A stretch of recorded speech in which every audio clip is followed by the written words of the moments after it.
Hello students, अस्सलाम वालेकुम। कैसे हैं आप सभी लोग। तो आज के लेक्चर के अंदर हम पढ़ने जा रहे हैं इलेक्ट्रॉनिक कॉन्फ़िगरेशन को।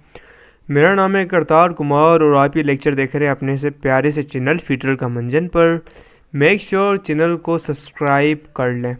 ओके, इन तमाम लेक्चर्स के जो नोट्स हैं उनका जो पीडीएफ है वो आपको डिस्क्रिप्शन में मिल जाएगा। उनका लिंक आप वहाँ से इजीली डाउनलोड कर सकते हैं। तमाम के तमाम केमिस्ट्री के नोट्स। इलेक्ट्रॉनिक कॉन्फ़िगरेशन है क्या? Electronic configuration basically this is an arrangement of electrons. Electrons को अरेंज करने के अमल को इलेक्ट्रॉनिक कॉन्फ़िगरेशन कहा जाता है। कहाँ पे अरेंज करना है भाई? अगर आपको कोई कहे कि किताबों को अरेंज करना है, आपका सवाल आएगा भाई अरेंज तो कर देता हूँ, कहाँ करना है? Question is that. अब इलेक्ट्रॉनिक कॉन्फ़िगरेशन इलेक्ट्रॉन्स को जो है ना अरेंज करना है, कहाँ पे करना है?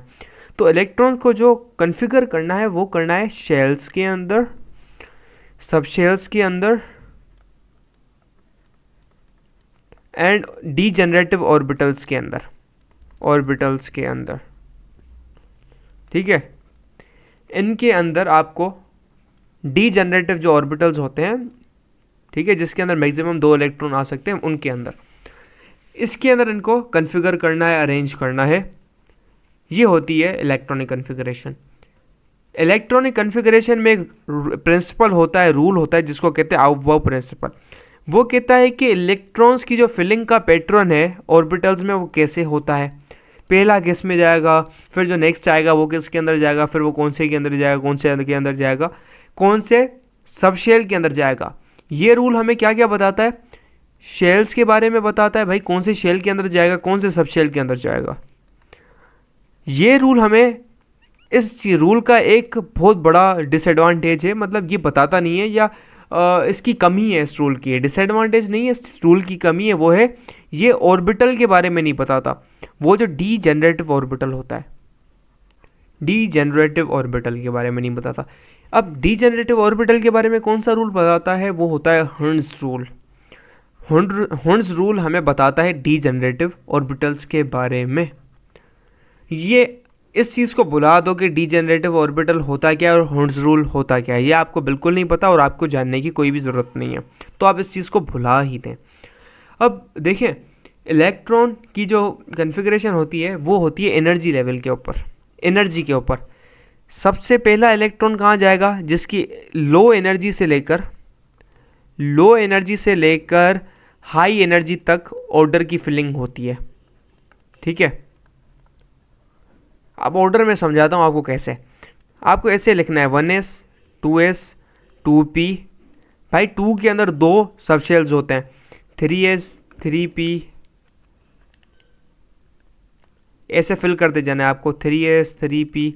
तीसरे के अंदर 3 होंगे, यहाँ पे 4 आ गया, 4s 4p 4d 4f 5s 5p 5d 5f 6x 6p।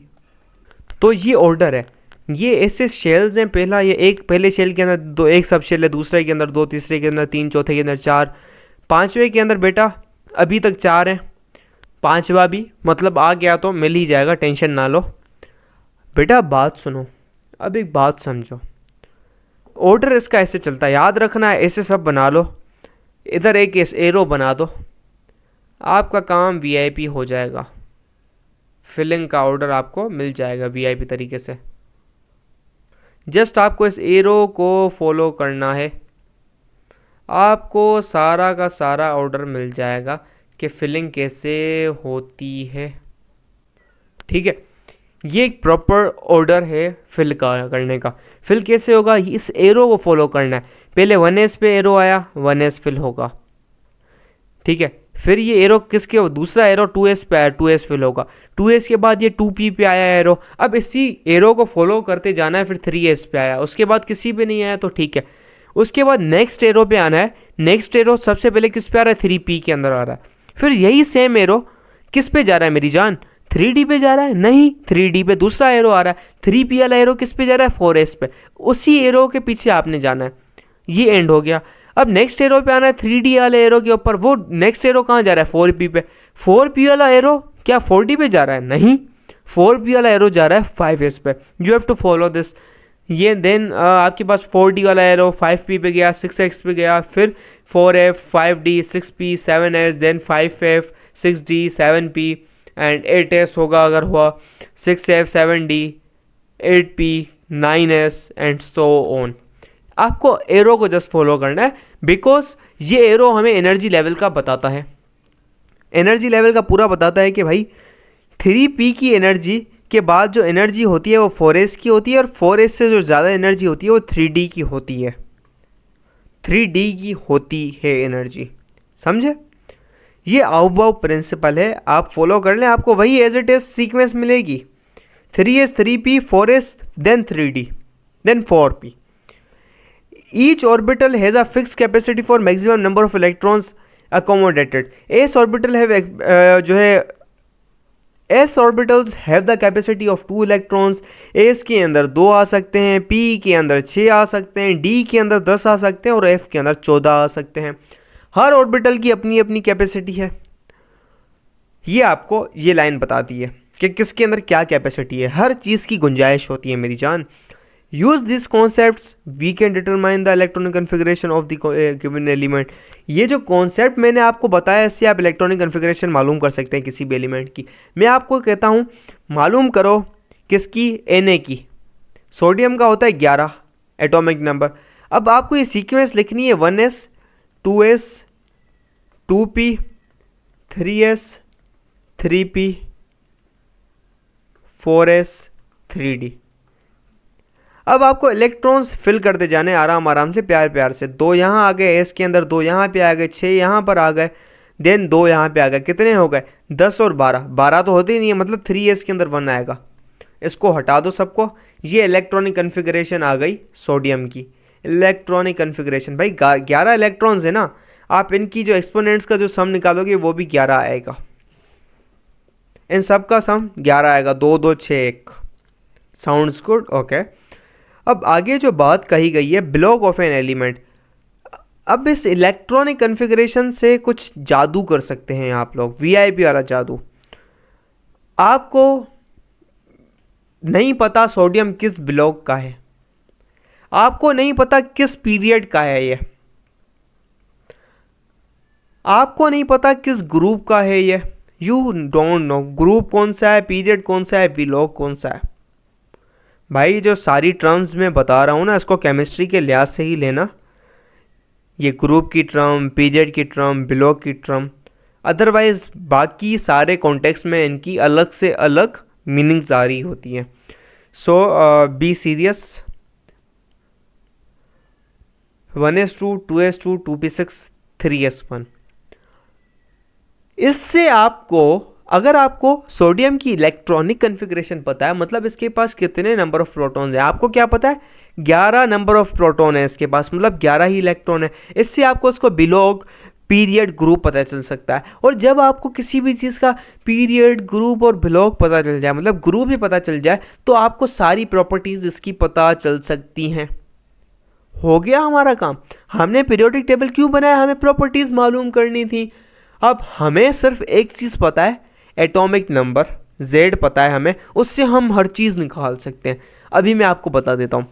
इसको देखकर मैं बता सकता हूँ कि सोडियम का जो ब्लॉक है वो है S। ये बता सकता हूँ इसका जो ग्रुप है 1, पीरियड है इसका 3। मैं बता सकता हूँ। कैसे पता चला? ये इससे पता चला, आखिरी इलेक्ट्रॉन कहाँ पे एंटर कर रहा है? आखिरी इलेक्ट्रॉन P पे जा रहा है? नहीं, आखिरी इलेक्ट्रॉन जा रहा है S के अंदर, तो इसका जो ब्लॉक आएगा वो आएगा S। आखिरी इलेक्ट्रॉन कहाँ जा रहा है? S के अंदर, ब्लॉक आ रहा है S। पीरियड क्या है? आखिरी कौन सा सबशेल है मेरी जान? आखिरी कौन सा सबशेल है? आखिरी इलेक्ट्रॉन किस सबशेल के अंदर जा रहा है? आखिरी इलेक्ट्रॉन किस सबशेल के अंदर जा रहा है? 3 के अंदर जा रहा है सर। दूसरे में तो पहले ही चला गया था, तो सर इसका जो पीरियड होगा वो 3 होगा। अब पावर कितनी आ रही है? जो आखिरी जो आपका जो आपके पास शेल है ना, आखिरी शेल का जो नंबर है, आखिरी शेल बता रहा है कि पीरियड क्या है। 3rd शेल जो है ना, आखिरी शेल है इसका, जो आखिरी इलेक्ट्रॉन इस शेल के अंदर जा रहा है। अब ग्रुप कैसे पता होगा? भाई ये जो आखिरी शेल है, ये जो लास्ट वाला शेल है जिसके अंदर आखिरी इलेक्ट्रॉन जा रहा है, वो शेल जिसके अंदर लास्ट इलेक्ट्रॉन जा रहा है, उस शेल के अंदर नंबर ऑफ इलेक्ट्रॉन कितने हैं वो होगा इसके ऊपर। थर्ड शेल के अंदर कितने इलेक्ट्रॉन है, एक इलेक्ट्रॉन है, मतलब ग्रुप भी एक होगा। एक और एग्जांपल से समझा देता हूँ मैं आपको। एल्यूमिनियम उठा लेते हैं, एल्यूमिनियम का होता है 13। एल्यूमिनियम की जब आप इलेक्ट्रॉनिक कन्फिग्रेशन करेंगे 1s2 2s2 2p6 3s2 3p1 ये है। अब बेटा इसका ग्रुप कौन सा है, पहली बात तो इसका ब्लॉक मालूम करो। ब्लॉक क्या है इसका? सर इसका जो ब्लॉक आएगा, आपने कहा कि जो आखिरी इलेक्ट्रॉन जिस सबशेल के अंदर जाएगा वो ब्लॉक होगा। आखिरी इलेक्ट्रॉन जा रहा है पी के अंदर, तो पी हुआ इसका ब्लॉक, ठीक है। अब इसका पीरियड क्या होगा भाई? आखिरी इलेक्ट्रॉन कौन से शेल के अंदर जा रहा है? आखिरी इलेक्ट्रॉन है पी वाला इलेक्ट्रॉन, वो जा रहा है 3 के अंदर, तो उसका पीरियड 3 होगा। ग्रुप नहीं पता हमें क्या होगा। आपने कहा भाई ग्रुप क्या होगा? भाई ये जो आखिरी पीरियड ग्रुप चूज किया ना आपने, जो पीरियड वाला 3 जो आपने चूज किया ना मेरी जान, 3 के अंदर नंबर ऑफ इलेक्ट्रॉन कितने हैं? Overall number of electron P S D F सबको मिला के। सर एस के अंदर 3 के एस के अंदर 2 है, पी के अंदर 1 है, तो सर हम सबको जमा करेंगे। एस और पी को जब आप जमा करोगे ना, तो जो आएगा आंसर 2 + 1 3, वो इसका ग्रुप होगा। तीनों चीज़ें आपको पता चल गई इसके बारे में। वैलेंस इलेक्ट्रॉन्स, आखिरी वाले शेल के अंदर इलेक्ट्रॉन्स कितने, पीरियड बता सकते हैं आप, ये बता सकते हैं, ठीक है।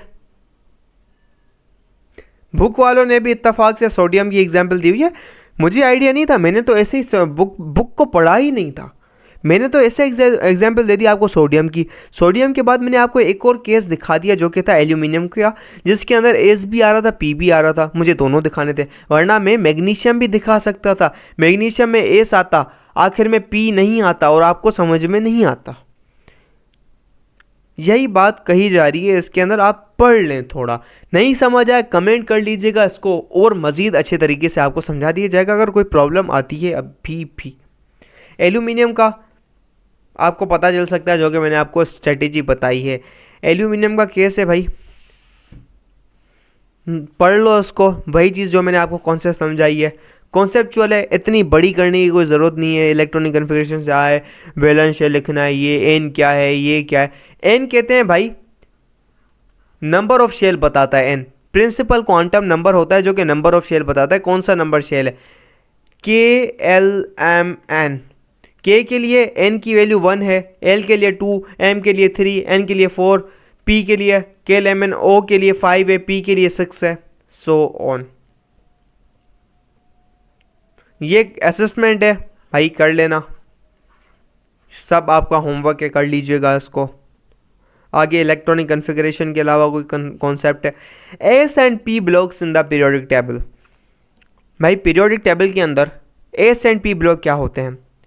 भाई छोटी सी बात है, ये वाले जो है ना 2, इसको कहते हैं एस, ये जो 6 हैं इसको कहते हैं पी ब्लॉक, बीच में ये फंस गए इसको कहते हैं डी, नीचे जो है उसको कहते हैं एफ। ये क्यों 4 कैटेगरीज बनाई गई हैं, इसका जवाब मैंने इलेक्ट्रॉनिक कन्फिग्रेशन के अंदर आपको दे दिया। जवाब इसका ये छोटा सा है, आखिरी इलेक्ट्रॉन किसके अंदर जा रहा है, वो तमाम एलिमेंट्स जिसके अंदर आखिरी इलेक्ट्रॉन, ये जो लास्ट इलेक्ट्रॉन है वो जा रहा है एस के अंदर, उसका जो ब्लॉक होगा वो एस है। ये तमाम फर्स्ट और सेकेंड वाले जो एलिमेंट्स हैं ना, इनका जो आखिरी इलेक्ट्रॉन है वो हमेशा एस के अंदर जाता है। आखिरी लास्ट इलेक्ट्रॉन अगर पी के अंदर चला जाए तो उसका ब्लॉक होगा पी। ये तमाम के तमाम जो एलिमेंट्स हैं ना, ये 6 कॉलम वाले, 3rd है, 4 है, 5 है, 6 है, 7 है, 8 है, और मॉडर्न के अंदर 13 से लेके 18 तक जितने भी हैं, 13, 14, 15, 16, 17, 18, सारों का जो आखिरी इलेक्ट्रॉन है पी के अंदर जाता है। डी वाले बच गए, आखिरी इलेक्ट्रॉन इनका डी के अंदर जाता है। एफ वाले भाई क्या है, आखिरी इलेक्ट्रॉन एफ के अंदर जाता है। ये जो आखिरी इलेक्ट्रॉन है ना, आखिरी इलेक्ट्रॉन, लास्ट इलेक्ट्रॉन, ये सारी प्रॉपर्टीज डिसाइड करता है, ये सारी प्रॉपर्टीज बताता है कि कोई चीज़ कैसे बिहेव करेगी। ट्रांजिशन एलिमेंट्स डी वालों की स्पेशल प्रॉपर्टीज होती हैं सिर्फ इस आखिरी इलेक्ट्रॉन की जगह की वजह से। ये आखिरी इलेक्ट्रॉन है कहाँ भाई, ये जहाँ इलेक्ट्रॉन होगा वैसा बिहेव करेगा। जैसे एक छोटा सा बच्चा होता है ना, नर्सरी केजी क्लास का, जब वो घर पे होता है ना, घर पे वो बड़ी शैतानी करता है।